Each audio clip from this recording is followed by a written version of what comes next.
Imagine this. It's 2035 and layoffs have become increasingly rare at top-performing companies, including those at the cutting edge of AI. Kevin, what's happened to create this future of greater job security? This future of greater job security is from really clear and effective leadership direction, flexible operating models, and outstanding talent, programming, and capabilities. That's Kevin Kelley, Managing Director, Senior Partner, and Global Lead for Efficiency and Effectiveness. And I'm Patricia Sobka. Welcome to Imagine This, where we take a trip into the future we hope will challenge the way you think and act today. Companies often turn to layoffs when they need to cut costs quickly, but the strategy inflicts huge costs as well. Layoffs damage morale among employees who survive the cuts, and they take a massive toll on the lives and livelihoods of those who are let go. They can also be expensive. It costs companies money to hire and train new workers from scratch. Now, given all those downsides, why do companies find themselves having to lay off workers in the first place? Well, sometimes it's a black swan event, like a global recession or a pandemic. But more often than not, companies turn to layoffs when they lack the nimbleness to pivot quickly in a rapidly changing business environment. Today, we're going to consider how companies can be more successful, have a more flexible and engaged workforce, and yes, be able to shift direction on a dime without resorting to layoffs. Also joining us for the conversation, Jean, my AI co-host. Go ahead and introduce yourself, Jean. Hello, everyone. Dive with us as we explore a future where nimble organizations make layoffs rare. Flexibility and engagement, the new pillars of stability. So, Kevin, you've worked with senior leaders at companies that found themselves facing an existential crisis and had to lay people off. Black swans aside, why do companies end up in that position in your experience? At times, companies find themselves in situations where the cost level that they have does not support the margin that they need to achieve. Variety of reasons for that. Competitive pressure, market disruption, a legacy of cost momentum that gets out of line over time. But one thing that characterizes all of it is the more rigid the company's organization model, the more siloed their funding, the more specialized and immobile their talent, the more likely it is that they need to do discontinuous actions in order to reduce costs when either are challenged by an absolute profitability problem or they need to pivot and reinvest elsewhere. So how do leaders break that cycle? How do they build a workforce that can shift and adapt easily? How do they break down those silos? I think about it in two parts. The first thing is a more flexible organization model. So starting with strategy, with leadership that fundamentally understands and is aligned around that strategy, that builds alignment more deeply into the organization. Secondly, a governance process likely characterized by quarterly and annual business reviews where there is an active search for opportunities or requirements to repivot resources from one area to another. And then all the underlying systems to actually support that in terms of reallocating funding, tracking it, integrating it into performance measures and expected performance management. And then third, that the organization itself can actually pivot those resources. And so one model that works is a legacy of Agile at Scale, is a model that incorporates platform logic where platforms modularly interface with businesses. And as funding or priorities for one business decreases, other businesses grow, and the platform resources can be redirected to support them. That's on the organizational side. On the talent side, the firms that are actually really able to pivot have a few characteristics. Number one, they know what their talent can do. So they understand the skills of their organization deeply. Typically, this is aligned with a strong performance management capability. So those companies that are extremely capable of understanding individual performance, team performance, larger group performance, also have a great inventory of what people can do well and where they have development needs. Based on that foundation, the company then knows how much skilling is where people can go when they are pivoting, what is reasonable, and then what the requirements are for upskilling or reskilling in order to actually move those resources. If you put those things together, you now have an organization that can change funding, change activities, generate alignment around that new set of priorities, and move the resources to address them. So let's talk a little bit about the employee side of that equation, because you're talking about upskilling and reskilling. You're talking about a workforce that has to have the mindset and be excited about growing and adapting. How can leaders and companies help their workers make that change and get excited to be so adaptable? Well, BCG's done research primarily led by Yves Moriot over more than 2 decades that found a strong link between employee engagement and productivity and growth. So I don't think the challenge is how to get people excited about growing and developing. The challenge is how to get people to actually believe that the path that they're being asked to go on is one that is going to offer growth and will lead to success. In the medium term, an enterprise that's actually demonstrating the ability to pivot, that people being asked to do new things will get a chance to be successful at them, that there are rewards for both the firm's performance as well as the team and individual performance when they do that. Once they've had some time succeeding in that model, employees will believe it and they will be pretty willing to go along. The issue is, how do you do it in the short term, if you will, when you're exercising a new muscle? And there, individual leadership is completely critical. There have been a number of articles over the past couple of years asserting that technological advances, particularly artificial intelligence, will create conditions where many jobs will be different. Many types of jobs won't be necessary any longer. Sure, there'll be a need for many new jobs for development of that set of capabilities. But one thing that I believe is not going to change is the imperative for fundamental leadership as deeply in the organization as possible, frontline leaders who know their people, middle managers who know how to develop, coach, and steer those frontline leaders, senior executives who care about and are able to engage with the workforce as a whole, as opposed to pointing up or out only. And during a time of disruption, the need for that kind of leadership is only going to increase. So if a team trusts their immediate leadership and they believe the immediate leadership has the ability to fulfill its promises to them, then they'll be more motivated and engaged in this type of journey. Jean has a question for you. Go ahead, Jean. If leaders crack the nimble code globally, could it lead to a universal model of talent adaptability and resource rerouting, vastly reducing layoffs globally? Or is such uniformity just a utopia? Such uniformity is unlikely. I don't know. Utopia may be too strong a word. Destruction and creation is going to be with us forever. And maybe the Schumpeterian way of saying it is creative destruction is going to characterize our economic environment for the long foreseeable future. What that means is that the ability to anticipate or quickly adjust in the face of change should minimize the need for real significant discontinuous changes for a firm and a workforce.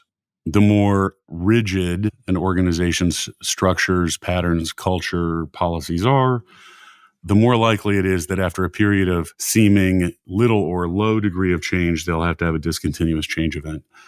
There will be firms that are more successful economically, and there will be firms that are less successful economically. And it's hard to foresee an environment that has sufficient capability of all firms to be adaptable, to pivot, to upskill their employees, to retain cohesion and alignment while operating in an environment of fluidity, that everyone settles into an equilibrium that's not punctured by new innovation that is somehow disruptive beyond the ability of some firms to handle it. So you mentioned cohesion. How big of a challenge is this for companies? And when we talk about this company of the future that is so adaptable, what have they done specifically to get to that point? And especially with regards to achieving cohesion and maintaining it? Okay.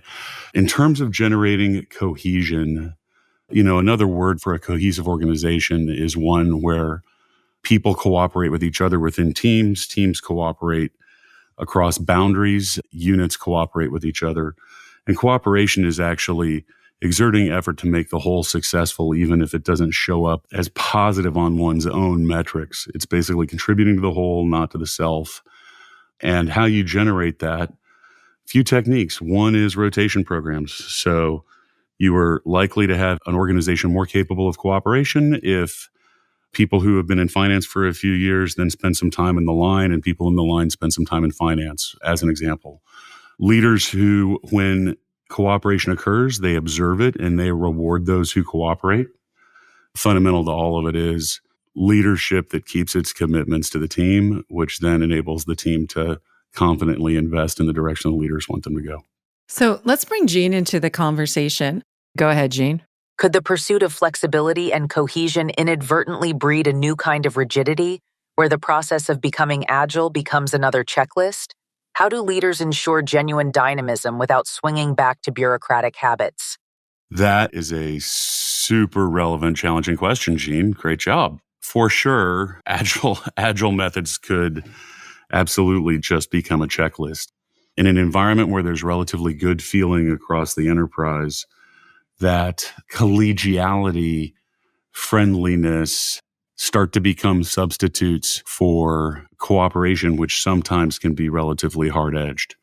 I've seen this with a number of companies over the years, and a high trust environment that generates the ability to align, pivot, eventually settles over a number of years into a amiable, friendly, perhaps political environment where superficial indicators of cooperation are maintained and people dedicate quite a bit of time and attention to appearing to be cohesive teammates without actually being so.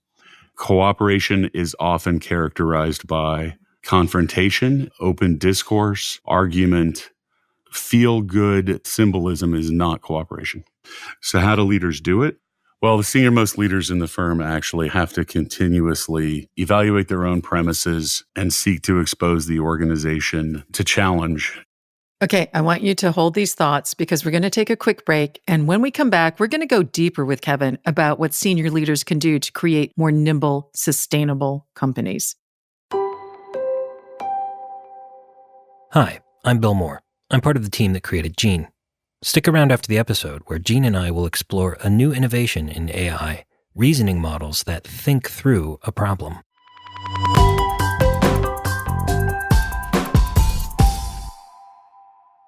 Welcome back to Imagine This. I'm Patricia Sobka. Let's return to our conversation with BCG's Kevin Kelley. So Kevin, you've written about the dangers of teams becoming siloed in companies and how that obstructs the ability of leadership to see change coming and adapt. Can you paint a picture of a hypothetical company of the future where senior leaders not only break down silos, but they prevent them from forming in the first place? Sure. Look, there's a number of things that can go into preventing silos from forming. But the first thing I can think of that's very tangible is don't put a lot of overhead resources into the organization. Every job that is focused on value generation, whether it's in production, much of supply chain, product design, sales, some elements of marketing, great. Add those jobs. Jobs that are focused on process compliance, analysis, reporting, planning, frequently turn into planning for the success of the silo and the maintenance of the silo, often in internal competition with the other functions or verticals inside the organization. That internal competition just feeds on itself. Every incremental overhead role of that type tends to generate demand for more overhead roles of that type. And once you embark on that path, it's fairly difficult to stop because any one function that decides to break down its overhead defenses, if you will, is vulnerable in internal competition to the other functions. So you've talked about busting silos and the need for that to avoid having really high overhead costs. And of course, one of the reasons why companies turn to layoffs is to cut costs quickly. But in the future, is it the case where layoffs could entail an even higher cost for companies? Could that further incentivize companies to avoid handing out pink slips in the future? We've got a case study that proves your hypothesis, which is it's extremely costly in Western Europe, for instance, to onboard people and to eventually shift what people do inside a firm or to downsize when they need to. And that costliness leads to a hesitation to actually grow. Look, identifying and hiring the right talent is inherently costly. Yes, it's going to be expensive to acquire it, to onboard it, to integrate it, to train it. So, you can speak of a couple flavors of hidden costs around layoffs. One is, well, when it's time to grow again, it's very expensive on a one-time basis to bring talent back. Clearly, there are other types of hidden costs, such as employee disengagement if they feel like the rationale for reductions wasn't good or senior leadership could have made better decisions and didn't. So there's, right there, at least two flavors of unintended cost associated with layoffs. And, the reality is avoiding layoffs can't be the priority. Priority has to be winning and learning and adapting. And as it happens, layoffs are expensive and painful, and they can detract from effectiveness and the balance sheet. So of course, you would want to avoid them. If you can manage such that you don't need them, the benefits are not worth the costs. But if your mindset is my highest priority is avoiding layoffs, then you're probably going to run into the need to take them under worse circumstances than you think. Jean has a question in this vein. Go ahead, Jean. If layoffs become financially prohibitive, could the focus shift to proactive internal innovation incubators? These hubs might tap into surplus talent during downturns, revamping agility while minimizing pink slips. How might companies effectively structure these incubators to maximize creativity and drive strategic growth? It's a great question. Really, in any environment, the ability to pivot talent in the future is imperative. An internal incubator, as you say, is perhaps one of those ways. I'm a little bit wary of internal skunk works without some business accountability, eventually becoming its own flavor of a silo with encrusted and rigid cost. But the capabilities you speak to of taking talent from one area and eventually pivoting it to other activities that are valuable, I completely agree with. What about the intersection of AI and people? Because a lot of people are concerned that AI transformations could drive layoffs by eliminating jobs. So, Jean, how can AI help companies in the future avoid layoffs? AI can revolutionize work by optimizing processes, identifying inefficiencies, and unlocking hidden potential within teams. In future workplaces, AI could facilitate retraining initiatives and seamless talent redeployment, enabling companies to adapt without layoffs. It enhances decision-making by providing actionable insights and predictive analytics. Thus, AI's role becomes one of augmentation, not replacement, leveraging human creativity and enhancing organizational resilience. So, Kevin, does that ring true to you? Yes, it does. The stronger the decision-making is, the more likely that right out of the gate, resources are going to be matched to economically valuable activity. So Jean's right. Better decision-making should equal more sustained employment. So let's talk about the role of the CEO in this company of the future, specifically in their role in fostering the conditions where layoffs are extremely rare. How do they ensure that their senior leaders are all aligned and nimble and encouraged to make incremental changes, especially where they see opportunities? The CEO making the right choices on who their direct team is. And sometimes that means hard choices so that every single person at that table is a performer with a high degree of potential, and the CEO herself does not make comfort-based decisions around talent at the top level. The second thing the CEO has to do in that environment is insist on open and direct communication as a group so that they can actually build the trust and the muscle for cohesion and cooperation. The third thing is the CEO needs to be in a position to really observe them doing this and to encourage and reward those of their team who take risk appropriately and to coach those who don't, and to make hard decisions and to set an example where it's necessary. So those are all foundational. Well, Jean has another question for you. Go ahead, Jean. In conceiving a company spirit that's adaptable yet cohesive, might there be a hidden risk of overshooting into an elusive nirvana of flexibility, where too often shifting priorities dilute progress? How should CEOs strike an authentic balance, ensuring adaptability doesn't morph into strategic drift? So CEO still has to actually set strategy. Where is the company going to compete? How are they going to win? While creating conditions for some decentralized innovation, and depending on how successful that innovation is, pivoting in an intentional way. But there's not a substitute for the actual decision-making around where to compete and how to actually win there.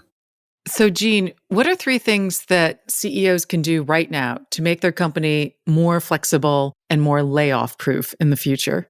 CEOs need to foster open communication and trust, a critical foundation. They must promote innovation while steering with a clear strategy. It's essential to make tough calls on talent, prioritizing potential over comfort. Adapting without losing direction is the goal. Success favors the bold, and comfort is the enemy. Let's keep the agility sharp without sliding into chaos. Does that ring true to you, Kevin? And if so, what's one no-regret move that CEOs should be making right now? That does ring true. One no-regret move is effectively managing with nested objectives and key results from top to bottom in the organization, and a quarterly and annual business review process where resources are in fact shifted amongst priorities as the innovation that Gene spoke of either yields fruit in some areas or does not prove out in others. And beginning to exercise this muscle of adding to the portfolio, experiment or conscious innovation or emergent innovation proves successful, and shutting off things that aren't either proving successful or just are not as successful as the others is going to get the whole organization used to 2 things. One is pivoting and making changes, and 2 is the process of aligning around what those changes are, which is going to reduce the risk that Gene speaks of, directionless innovation. That's Kevin Kelley, Managing Director, Senior Partner, and Global Lead for Efficiency and Effectiveness. Interested in learning more about how we use Gene? Stick around for our AI handler, Bill Moore.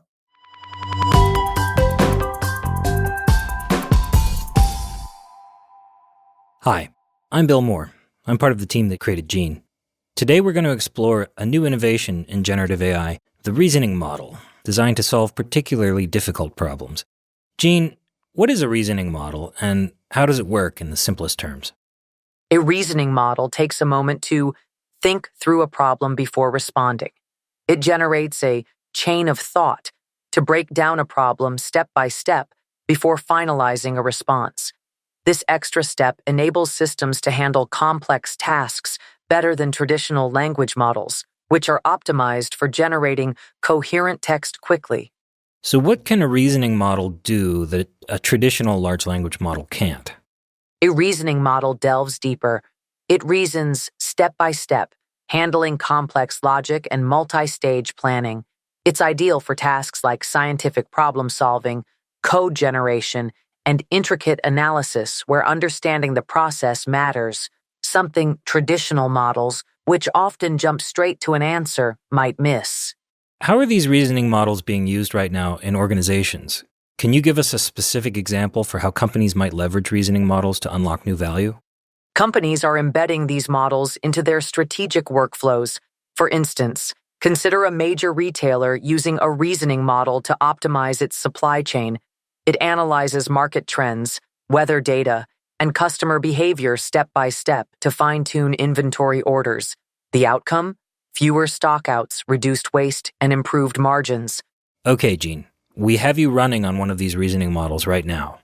Can you think this through carefully and provide 3 new ideas for new episodes of Imagine This that cover new ground and new ideas? All right, let's break this down.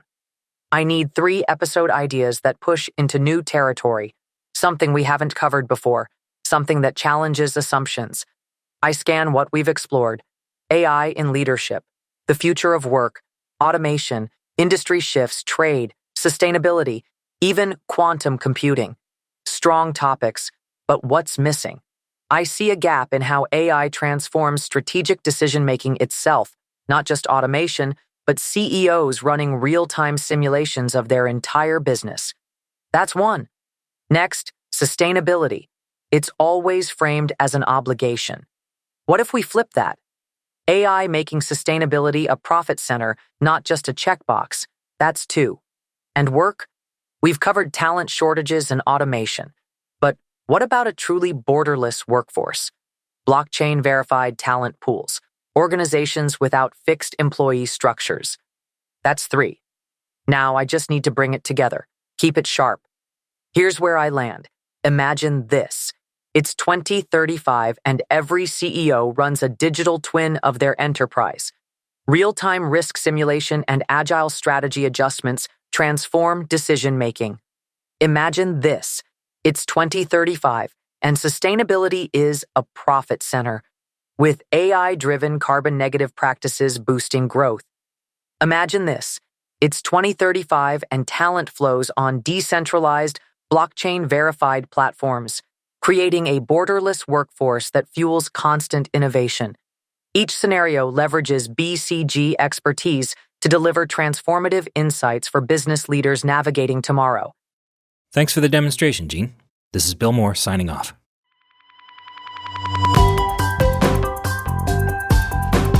This episode was made possible by Kevin Kelley generously sharing his insights with us, and also by BCG's AI whisperer Bill Moore and BCG's Pod Squad, producer Michael May, composer Kenny Kusiak, and sound engineer George Drabing Hicks.